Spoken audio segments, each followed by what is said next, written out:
আবু সাঈদের প্রসারিত দুই হাত যেন এক অলঙ্ঘনীয় পর্বত। কোনো বর্গীর সাধ্য নেই যেটা অতিক্রম করে বাংলাদেশের মানুষকে স্পর্শ করতে পারে।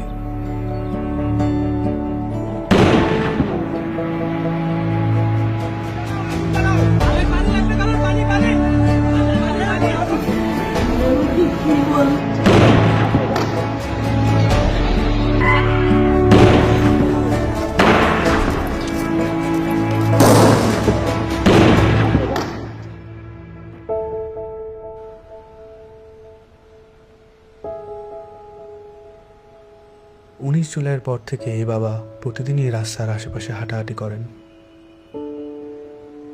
কখনো আবার নির্বাক দাঁড়িয়ে থাকেন। উনি সামনের দিকে তাকিয়ে থাকেন, কিন্তু আসলে কোনো দিকেই তাকান না।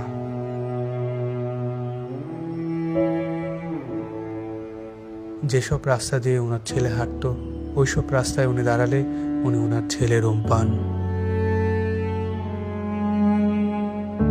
আমার ছেলে মৃত্যু অবস্থায় যখন দাফন দিতে নিয়ে যাবে, এর আগে যখন দেখছি যে হাসতেছে, সে হাসতেছে, হাসি মুখ অবস্থা। ইভেন্টের কাজ করতো, শুধু বাপের কিভাবে একটু সাহায্য করে। কোনো আজে বাজে আড্ডাতে ছিল না। ওই সারাদিন শুধু কলেজ থেকে আসা ও একটুখানি বিকেলবেলা একটু বন্ধু বান্ধব নিয়ে ক্রিকেট খেলতো, ক্রিকেটের পাগল।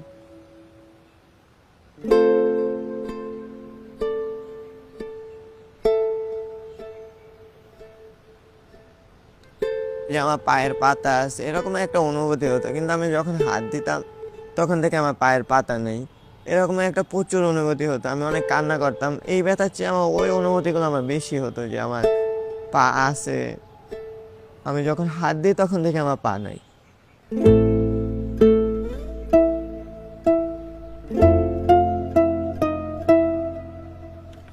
এই হসপিটালে আমি অল্প কিছুদিন হলো আসলাম। পা দিয়ে নতুনভাবে হাঁটা শিখতে আসছি, মানে ছোটকালে যেভাবে হাঁটা শিখেছে মা, ওই রকমের এখানেও হাঁটা শিখাচ্ছে আর কি।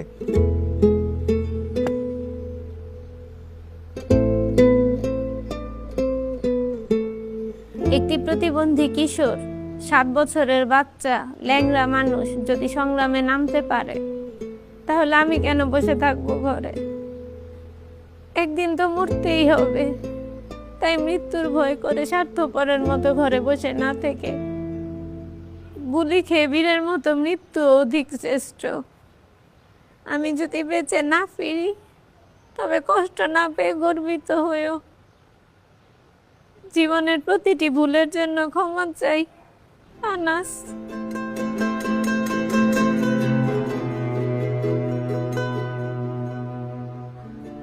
আমার সন্তানের বুকে গুলি লাগছে, আর ছিদ্রটা হয়েছে আমার কলিজায়। আল্লাহ পাক যতদিন আমাকে হায়াত দিছে, আমি এই হাহাকার নিয়ে বেঁচে থাকবো।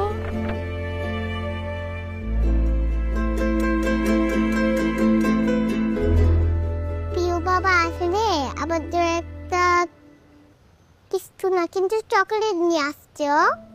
পিউ বাবা নাই বাড়িতে, তখন বাইরে গেছে আর পুলিশ এসে ওকে ঘুড়ি মেরে দিছে। আই মিস ইউ পিউ বাবা।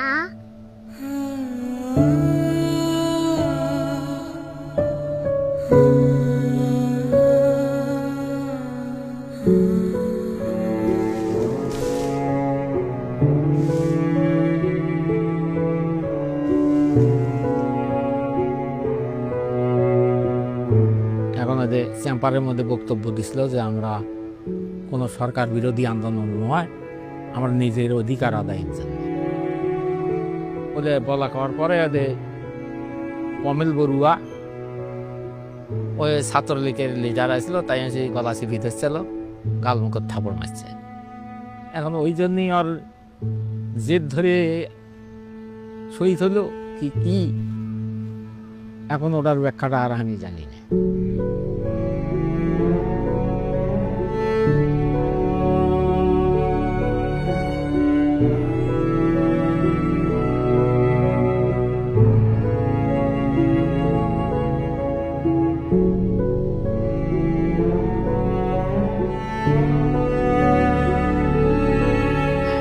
সময় মায়ের দুধ খাইয়া ঘুমায়, সেই ঘুমটা আর ঘুমাইতে পারে না, তখন আবাইতে পাইয়া পাইতে পাই করে উলট ফ্লট করে ঘুমের লেগে আবার উঠে খুলে লই।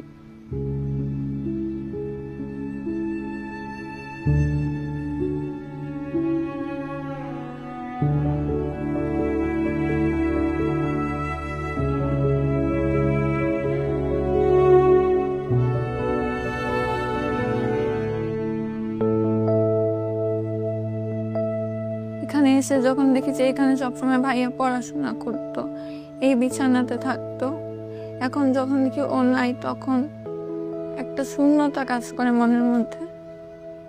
খারাপ লাগে যখন দেখি যে ভাইয়া এই রুমে নাই। এই ছবিটা 18 জুলাই আমার আন্টি নাজিয়া খান ফেসবুকে পোস্ট করেছিল।